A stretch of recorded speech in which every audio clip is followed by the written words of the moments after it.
knew that high mobility combat had needed to be the epicenter of all of what we were doing. We were looking for a very unique style of movement, and we started looking at martial arts in the world, and capoeira was really the closest that we could come to that didn't have a stance where you would move from one stance to a move and then back to a stance again. Capoeira is very much about fluidity of movement and perpetual movement.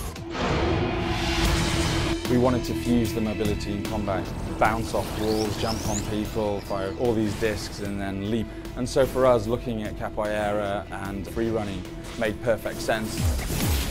One of the key mantras for the team as we were moving through this process was mobility is life.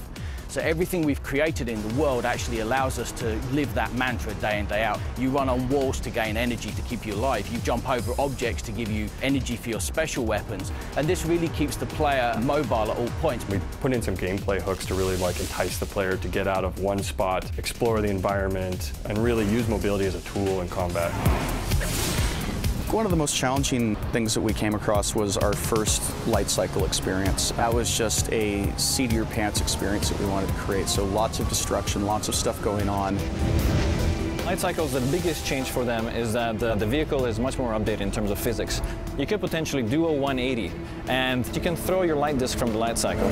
So we'll have levels where crazy stuff going on, buildings falling, things exploding around you, and then all of a sudden you've got to hop into a light tank and it's a different game entirely. There's definitely the aggressive way to go. You just go in and bulldoze your way through with your light disc and nothing else. You can play more defensive and really make use of those disc powers and be more strategic, or you can do a combination of both. Each vehicle is its own game. It impacts us on how we create the physics representations for these different vehicles and how the game designers will tune those vehicles and make sure that they actually behave the way that we want them to.